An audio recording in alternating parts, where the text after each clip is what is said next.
나누려고 합니다. 우리의 길과 진리, 생명 되시는 예수님을 통해서만 우리는 방주에 들어갈 수가 있습니다. 홍수의 사건이라고 하는 것이 쓸어버리는 사건이잖아요. 그 인생 가운데 쓸어버리는 사건이 오더라도 또 모든 것을 다 갖추고 성공했더라도 구원의 방주에 들어가는 인생의 결론이 아니라면 모든 게 실패죠. 구원과 상관없는 인생을 살아가는 것은 어떤 것을 이루고 어떤 것을 누렸다고 할지라도 그건 실패한 인생이라는 겁니다. 그래서 노아처럼 우리가 구원의 방주 가운데 들어가려면 어떻게 해야 될까라고 하는 것을 함께 나누려고 하는데, 먼저는 내 십자가를 잘 지는 것이 방주를 지는 것입니다. 1절을 보니까 여호와께서 노아에게 이르시되 너와 내 온 집은 방주로 들어가라. 이 세대에서 내가 내 앞에 의로움을 내가 보았음이라, 이렇게 말씀하죠. 120년 동안 노아가 방주를 지으면서 제일 힘들었던 게 뭐였을까요? 한두 해도 아니고 120년을 방주를 지었는데, 6장 1절 2절을 보면 사람들이 번성하기 시작할 때 하나님의 아들들이 자기들이 좋아하는 여자를 아내로 삼았다, 이렇게 말씀했어요.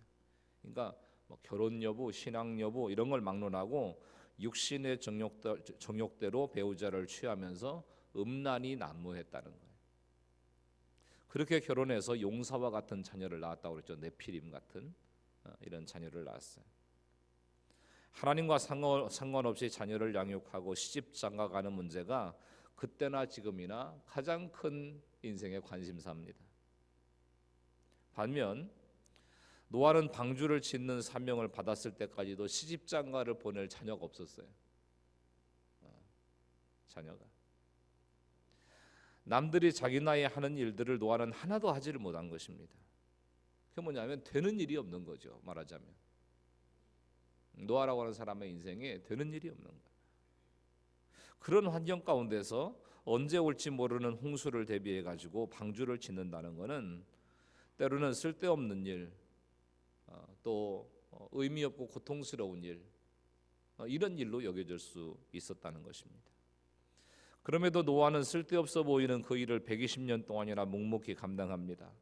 고통스러운 사건, 사람에 시달리고 내 마음대로 쓸 돈, 또 내가 누리고 살아가야 될 시간, 이게 이제 없어서 세상과 차단된 삶을 살아가는 게 바로 방주를 짓는 거예요. 그러니까 가장 큰 축복은 뭐냐면 딴 생각할 겨를이 없는 환경 속에 살아가는 거예요. 그게 일이든 사건이든 어떤 환경이든 간에 딴 생각할 겨를이 없는 것. 이 세상을 살면서 때로는 끝나지 않을 것 같은 고난이 있어요. 내 힘으로 어찌해 볼 수 없는 환경이 닥칩니다. 그때 내가 이미 세상과 차단되어 있다면 동요하지 않을 수 있다는 거죠. 다른 데 눈을 돌리지 못하게 하시는 것이 하나님의 큰 사랑이다. 이걸 이제 봐야 된다는 거예요. 자, 오늘 본문을 보면 그 세대에서 노아가 하나님 앞에 의로움을 보였다고 말씀하죠. 부자들은요, 가진 게 많아가지고 겸손하기가 힘들어요. 내가 할 수 있는 게 많아서 겸손하기가 쉽지가 않습니다. 그러나 가난한 사람들은 그 환경 때문에 어쩔 수 없이 겸손해지죠. 교만하게 살고 싶어도 이게 교만이 잘 안 돼요. 노아 역시 홍수 직전까지 누린 게 없었습니다. 노아가 모든 환경이 막힌 상태에서 하나님을 찾고 하나님을 부르는 게 이게 삶의 하나의 방식이 돼버린 거예요. 오늘 당장 먹고 살 거리가 없는데 기도하지 않을 사람이 있을까요? 오늘 당장 내가 살 수 있는 방법이 안 보여. 그런데도 기도 안 하겠어요? 그러니까 기도는 그렇게 간절할 때 나온다는 거예요. 절박할 때 진짜 기도가 나온다는 겁니다. 절박할 때. 물이 철렁거리는 애굽의 나일강에 물 한 방울이 떨어지는 게 감사할까요? 아니면 거칠고 메마른 땅에 물 한 방울 떨어지는 게 감사하겠습니까? 거칠고 메마른 땅에 물 한 방울이 떨어질 때 감사가 막 저절로 나오는 거죠. 노아 시대의 사람들은 부패하고 포악했기 때문에 전도가 안 됐어요. 120년 동안 방주를 지으면서 계속해서 사람들을 향해서 나가서 이제는 심판이 오고 엄청난 홍수가 오는데 이 방주에 다 올라와야 구원받는다. 그렇게 외쳤는데도 전도가 안 됐습니다. 여러분, 세상에서 가장 악한 세대는요, 전도가 안 되는 세대예요. 요즘에 전도가 잘 안 되죠. 악한 세대라서 그런 거예요. 가장 악한 가정은요, 전도가 안 되는 가정이에요. 나한테 잘해주고 흠잡을 거 없고 기념일 잘 챙겨주고 육적인 필요들을 채워주고, 그래서 흠잡을 게 없어 보여도 복음을 거부하고 전도가 안 되는 사람이 악한 사람이라는 거예요. 우리가 잘 봐야 돼요. 교양 있고 이제 인격적이고 이런 걸 떠나서 전도가 안 되는 사람. 이렇게 악한 시대에 노아가 고난을 당했기에 하나님의 이름을 부릅니다. 그래서 구원 역사 가운데 이름을 올리게 돼요. 그러니까 내 고난이 나를 살리고 남도 살린다는 거죠. 안전하서나 주님밖에 부를 이름이 없는 환경이 귀한 환경이라는 거예요. 노아는 스스로 의로울 수가 없었습니다. 그러나 노아에게는 방주 짓는 힘든 환경을 주셨을 때 비로소 그가 하나님께 부르짖게 된 것입니다. 쓸데없는 일로 여겨졌던, 할 일 없는 사람이 하는 일로 여겨졌던 그 방주를 짓다가 방주에 들어가고 구원을 받은 것입니다. 내 역할이 초라해 보여도 지금 상황에서 맡겨진 십자가를 잘 지고 감당하는 것이 방주를 지는 일이다. 어려서부터 보육원에서 자란 분의 간증을 읽었는데요, 이분은 천혜고아라고 하는 말을 절감하면서 인생을 살았대요. 세상에서 아무도 의지할 자가 없고 나를 걱정해주는 사람이 단 한 사람도 없다는 게 너무너무 힘들고 외롭더라는 거예요. 고등학교를 졸업하면 보육원을 나가야 되는데 직장 구하기도 힘들고 돈도 못 벌고 몸이 아파도 끼니 챙겨줄 사람 하나 없어서 고생에 고생을 거듭하면서 살아갑니다. 고생과 폭력에 직접적으로 노출이 되어 있었고 웨이터, 신문 배달, 밥만 먹여주는 사찰 집사 등 여러 직업들을 전전하면서 살아왔어요. 그러다가 나이 40이 되니까 시력이 점점점 망가져가지고 이제는 맹아 학교에 다닐 정도가 된 거예요. 그래 어떤 생각을 했는가 하면, 이왕 눈이 멀어서 시력을 잃어버릴 거라면 책이나 마음껏 보고 죽자, 이런 오기가 발동이 된 거예요. 그래서 이분이 고시원에서 책을 읽기 시작했어요. 닥치는 대로 읽어대기 시작했습니다. 그렇게 공부를 해서 40이 넘어가지고 서울 법대에 합격을 했어요. 서울 법대에 40이 넘어서. 좋은 양부부를 만났다면 서울 법대에 합격할 수 있었을까요? 대학을 합격하고도 세상에 대한 원망과 강박에 시달렸지만 이제는 말씀을 들으면서 자신에게 왔던 이 고난, 또 힘든 인생의 환경, 이런 모습들이 말씀을 바라보다 보니까 해석이 됐다는 거예요. 말씀을 듣다 보니까 해석이 됐다는 거예요. 예수님도 그렇습니다. 예수님 당시의 사람들은 예수님을 사생아라고 했을 겁니다. 결혼하지 않은 사람이 애를 낳았으니까 사생아다. 수치와 조롱거리가 늘 출생이었어요. 그러나 예수님이 먼저 그 길을 걸어가셨기에 내가 고하든 사생하든 주님만 영접하면 예수님이 내 짐을 져주시기 시작하더라는 거예요. 내 인생의 무거운 짐을 져주시더라. 그래서 내 삶의 십자가를 잘 지고 가는 게 이게 방주를 만드는 일이라는 거죠. 그래서 없어서 못해서 부족해서 하나님만 바라보는 삶이 의로움이고 축복이라고 하는 이 사실을 우리가 믿고 있는가라고 하는 것을 이번 주간에 한번 묵상하시고 또 목장 예배 가운데서 나눠보실 수 있기를 바랍니다. 또 하나 방주로 들어가기 위해서는 예배가 회복되어야 된다라고 하는 거죠. 2절 3절 다 같이 한번 읽겠습니다. 시작. 너는 모든 정결한 짐승은 암수 7씩 부정한 것은 암수 2씩을 내게로 데려오며 공중의 새도 암수 7씩을 데려와 그 씨를 온 지면에 유전하게 하라. 자, 우리가 아무리 힘들어도 살 길이 있다면 그것은 예배하는 길밖에 없는 거예요. 방주로 이끌어오는 일. 아무리 힘들어도 예배가 소홀해지면 방주에서 살 수가 없어요. 방주 속에서든 밖에서든 예배가 우선되어야 된다는 거죠. 예배가 우선이다. 그래서 예배는 형편이 되면 드리고 상황이 안 되면 빠지고 이런 게 아니에요. 예배에 목숨을 걸어야 되는 거예요. 하나님 앞에 올리는 예배를 향해서는 목숨을 걸어야 된다. 아무리 멀고 힘들고 덥고 춥고 아프고 길어도 예배 속에 있는 것이 바로 방주라는 거예요. 예배 자리에 있는 것.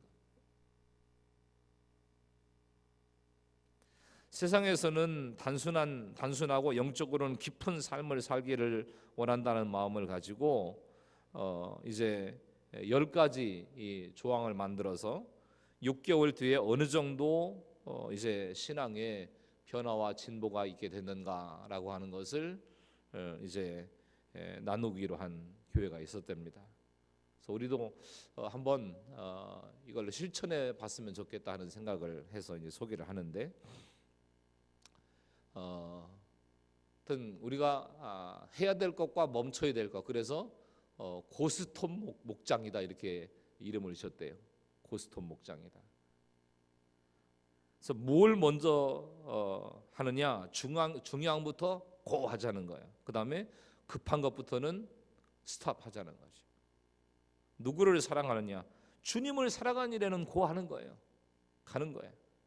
그러나 세상, 물질, 명예, 주의 등을 사랑하는 것은 스탑하자. 어떻게 결정을 하는가? 여호와께 묻자와 이르되, 기도하는 거죠. 하나님 앞에 묻는 일에는 고 하자는 거예요. 근데 자기 소견에 오른 대로, 내 생각에 오른 대로 이건 스탑하자는 거죠. 네 번째, 어떻게 순종하느냐? 주님 말씀하시면 내가 나가리이다. 이렇게 순종하는 거예요. 근데 주님 말씀하시면 내가 멈춰서리다. 주님 말씀하실 때 노하는 이런 일들에 대해서는 스탑하자. 또 어떤 모임을 사랑하느냐? 교회 공동체의 모임, 특별히 예배 시간, 또 특별히 목장 식구들, 이들을 사랑하고 섬기는 일을 위해서 고하자는 거예요. 근데 음주 가물을 우선하는 세상 모임에는 스탑하자.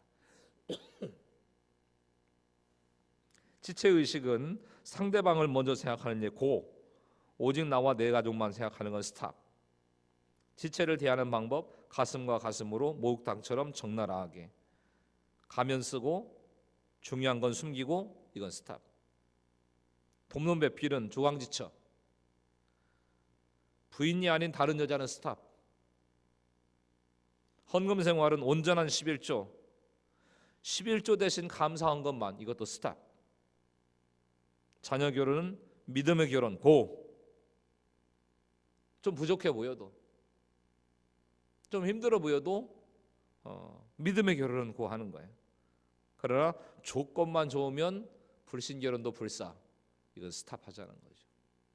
이렇게 살아보고 6개월 후에 얼마나 변화가 됐는가라고 하는 것을 한번 생각해 보자는 거예요. 예배가 우선돼야 돼요. 아무리 힘들어도 예배 자리를 지키고 잘 붙어 있으시는 게 방주 인생을 살아가는 비결인 겁니다. 그러면서 내 옆에 힘든 사람을 인정해야 되는데 7절에 보니까 7절 같이 읽습니다. 시작. 노아는 아들들과 아내와 며느리들과 함께 홍수를 피하여 방주에 들어갔고, 악을 쓸어버리시기 위해서 심판을 준비하시지만 노아에게 정한 것과 부정한 것을 다 방주로 데리고 들어가라고 말씀하십니다. 부정한 것은 안 가지고 들어가야 될 것 같은데 훈련을 위해서 부정한 것도 가지고 가라고 말씀하세요. 훈련을 위해서. 여러분, 우리에게 100% 완벽한 정결함은 없습니다. 인간에게 어떻게 100% 정결함이 있겠습니까? 그래서 정결한 것과 부정한 것이 공존한다는 거예요. 몸속에도 좋은 균만, 유익균만 있는 게 아니잖아요. 유해균이 이제 해로운 균이. 근데 이 좋은 균과 나쁜 균이 공존하면서 싸워야 면역력이 생겨가지고 진짜 나쁜 균이 들어왔을 때 그걸 막아낼 수 있는 힘이 생긴다는 거죠. 다윗의 훈련을 위해서 사울을 끊임없이 수고시켰듯이 내 옆에 힘든 사람 때문에 내가 방주에 들어가고 믿음의 승리를 이룰 수 있다는 거예요. 그리고 하나님의 시간에 순종하는 것이 필요합니다. 4절 읽습니다. 시작. 지금부터 7일이면 내가 40주야를 땅에 비를 내려 내가 지은 모든 생물을 지면에서 쓸어버리리라. 자, 순종하기로 결단했더니 하나님께서 날짜까지 정해 주세요. 날짜까지. 우리는 비가 오면 언제 그칠까를 걱정하고 비가 안 오면 가물어서 또 걱정을 하죠. 아이가 없어도 걱정을 하고 아이가 있으면 이걸 어떻게 키우나. 그래서 또 걱정을 합니다. 그러니까 하나님을 신뢰하지 않으면 7일 후에 비가 온다고 정확하게 알려주셔도 걱정하느라고 방주에 못 들어가요. 어떻게 살지? 알려주시는데도 120년 동안 고생하면서 방주를 지어놓고도 혹시 비가 안 오면 어떡하지 하면서 차마 방주 문을 닫지를 못하는 겁니다. 그래서 하나님의 시간, 하나님의 말씀 앞에 온전히 순종하는 게 참 만만치가 않아요. 홍수 바로 전날까지 먹고 마시고 시집가고 장가가던 사람들에게는 비가 와야만 되는 거예요. 심판이 와야만 됩니다. 그래야 그들이 회개하지 않겠어요? 그 인생 가운데 쓸어버리는 사건이 와야 되는 겁니다. 회개할 기회도 없이 가는 게 더 큰 심판이기 때문에 홍수가 와야 돼. 그러니까 우리가 이 세상에 육체의 생명이 붙어 있을 때 홍수가 오고 심판이 오고 이렇게 하는 게 축복일 수 있는 거예요. 이게 없이 하나님의 심판이 오면 더 큰 이건 문제라는 거죠. 마찬가지로 우리에게도 심판이 와야 될 때가 있어요. 그런데 그 심판을 면하려고 막 예언기도 받으러 다니고 또 내가 어떤 내 나름대로의 공로를 통해서 이걸 면제받으려고 하는 이런 노력들이 우리에게 있는 거예요. 말씀이 있어야 내게 일어날 일을 분별하는데 기복에 젖어 살아가니까 하나님의 시간이 분별이 안 됩니다. 나 자신의 안전과 자존심, 육체적 쾌락을 위해서라면 내 속의 악은 언제라도 발동이 될 수 있어요. 내가 얼마나 내가 악한 존재인가를 모르면 다른 사람을 손가락질하게 돼 있어요. 다른 사람을 정죄하고 판단하게 돼 있습니다. 내가 얼마나 악한 자인지, 내가 얼마나 하나님 앞에 죄인인지 이걸 못 보니까 자꾸 다른 사람에게 손가락질이 가는 거예요. 내가 말씀을 통해서 내 죄를 봐야 다른 사람이 비로소 이해가 됩니다. 똑같은 죄인이니까 저럴 수 있지 이렇게 이해가 되는데 그게 이해가 안 되면 자꾸 손가락질하게 돼요. 나 같은 죄인도 구원해 주신 그 은혜 때문에 다른 사람을 함부로 대할 수가 없는 거예요. 그래서 자꾸 내 죄를 보라는 거예요. 회개의 자리에 서야 된다는 겁니다. 그래서 우리의 신앙의 삶 가운데서 왜라고 하는 토를 달지 아니하고 하나님의 시간과 방법에 순종할 수 있는 비결은 내가 얼마나 하나님 앞에 큰 은혜를 입은 죄인인가라고 하는 것을 절감하시는 거라는 거예요. 그 사람이 언제 변할까? 그 일이 언제 끝날까를 하면서 힘들어하고 계시진 않는지, 또 부정한 것들을 통해서 나의 더러움과 악을 깨닫고 하나님의 시간 앞에 순종하는 삶을 살고 있는지를 우리가 한번 묵상하시고 또 하나님의 은혜를 구하는 한 주간이 되실 수 있기를 바라고요. 끝으로 여호와께서 명하신 대로 다 준행하는 삶을 우리가 살아가야 되는데 5절을 보니까 노아가 여호와께서 자기에게 명하신 대로 다 준행하였더라 그랬습니다. 하나님이 명하신 대로 다 준행하는 것이 얼마나 힘든지 몰라요. 악의 세력을 정복하기에 적합한 것은 오직 예수 그리스도의 보혈뿐이다. 이런 사실을 우리가 기억해야 되는 거예요. 예수님의 보혈의 피밖에 없다. 내 힘 가지고는 악을 이길 수 없고 하나님의 명령을 다 지킬 수가 없어요. 시마다 때마다 예수님의 피를 의지해서 준행하면 좋겠지만 사소한 일에도 우리는 말씀을 적용하는 일이 그렇게 간단치 않잖아요. 그 말씀을 내 삶 속에 적용해내고 살아가는 게 어떤 때는 십자가 짐 같은 고난일 수도 있습니다. 그래서 빌 하이벨스 목사님이라는 분은 순종하는 자에게 능력이 임하고 우리의 역경과 고난에 하나님께서 초자연적으로 개입하시기를 원하시지만 우리의 성적인 죄는 의식적으로 멈추지 않는 한 사라지지 않는다. 이런 얘기를 하셨어요. 죄가 관영한 시대이기 때문에 어떤 통계 가운데는 기혼 남성의 절반 이상이 혼외 정사를 경험했다 이런 통계가 있어요.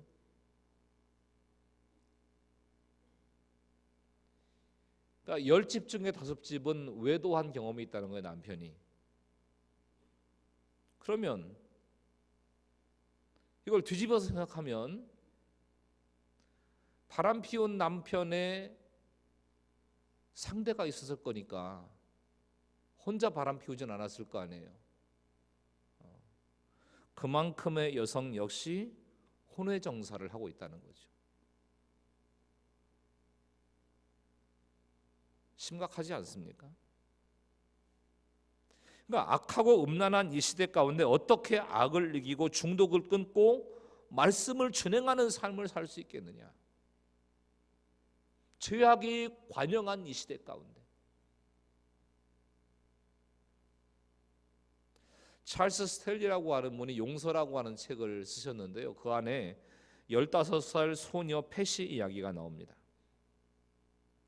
그녀는 13세부터 당시 18세인 청년과 성관계를 가졌어요. 관계가 2년 동안 계속되었고 소녀는 자신도 모르는 사이에 죄악에 길이 들었습니다. 그래서 청년이 자신을 떠나자 심한 불안으로 괴로워했고 상담자를 찾아가 도움을 청했는데 당시 36세의 그 상담자와도 육체적인 관계를 맺게 됩니다. 패시는 그런 자신이 더럽고 불경건하다는 생각에 끊임없이 자책하다가 스탠리 목사님을 찾아왔어요. 그리고 그 속에 들어있는 그 엄청난 죄의 무게, 그 엄청난 죄책감 때문에 뭘 어떻게 하고 어떻게 살아가야 될지를 모르겠다고 하는 고백을 합니다.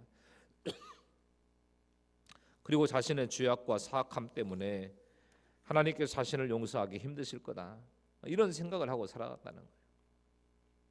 그때 목사님이 이런 대답을 하셨다는 거예요. 행복한 결말이 용서받는 데서 오는 것이지 개인의 주관적인 느낌에서 오는 게 아니다. 용서는 객관적인 것이 나의 주관적인 느낌이 아니고 하나님이 나에게 하신 일에 속하는 것이지 내 느낌에 따라서 달라지는 게 아니다. 그래요, 용서하지 못하는 마음속의 죄책감은 자신을 부당하게 질책합니다. 계속해서 나를 공격하는 거예요. 그러면서 대개는 자신의 죄를 끊임없이 자꾸 재현해보고 반복해보고 그걸 자꾸 묵상하게 되는 거예요. 일단 십자가의 보혈의 능력을 통해서 시스템을 받았고 해결을 받았으면 이제는 없는 것을 여기고 살아가야 되는 거죠. 해결해 주셨으니까 하나님. 그래서 중요한 게 하나 있습니다. 그건 뭐냐면 내가 나 자신을 예수 그리스도의 보혈의 공로에 의지해서 용서해야 된다는 거예요. 내가 나 자신을 용서해야 된다는 거예요. 그래서 그 죄책감에서 자유한 삶을 살아가야 되는 것입니다. 내가 나를 용서하지 않으면 같은 죄를 반복적으로 지을 가능성이 있는 거예요. 아직도 내 마음속에 해결되지 않은 이 죄책감의 문제를 예수 그리스도의 십자가의 보혈의 능력 앞에 다 쏟아놓고, 그건 내가 용서받았다고 하는 느낌이 아닌 거예요. 하나님 말씀이 그대로 선포하고 주님의 십자가 우리의 모든 죄와 허물과 연약함을 씻으셨다라고 하는 말씀을 근거로 해서 그 모든 죄책감과 나를 올가매고 있는 올무들을 다 끊어버리셔야 돼. 내 힘으로는 방주를 지을 수가 없고 여호와의 명대로 다 준행할 수가 없어요. 날마다 우리는 순간의 분노와 정욕에 무너지고 중독과 죄책감으로 무너집니다. 그래서 우리는 예수 그리스도의 보혈에 의지해서 방주로 들어가야 돼. 내 힘으로 할 수 없으니까, 길이 없으니까 하나님을 찾고 의지하는 게 이게 최고의 믿음인 것입니다. 여전히 내가 할 수 있다고, 여전히 내가 잘할 수 있다고, 하나님 없이 나는 행복할 수 있다고 이렇게 고집하는 게 이게 불신앙인 거예요. 끊지 못하고 있는 죄와 중독을 경험하면서 날마다 내 죄를 회개하고 하나님의 말씀을 사모하는 것이 바로 방주에 들어가는 거다. 이런 사실을 기억하시면서 우리 가운데 취업이 잘 안 되고 결혼이 잘 안 되고 요즘에는 또 아이가 없는 게 또 많더라고요. 아이가 없고 또 죽도록 일을 해도 알아주는 사람이 없는, 그래서 한탄과 원망이 나오시는지, 아니면 예배가 있고 하나님 말씀이 있기 때문에 기가 막힌 환경 가운데서도 흔들림이 없는 평강을 누리고 살아가고 있으신지 다시 한번 우리의 모습을 점검하시면서 이 한 주간도 부지런히 그 방주 안에 들어가는 인생, 하나님의 구원의 능력을 경험하고 우리의 삶이 예수 그리스도의 보혈의 능력을 통해서 온전히 세움을 입는 복된 삶을 살아가는 우리 모두가 될 수 있기를 예수님의 이름으로 간절히 축원합니다.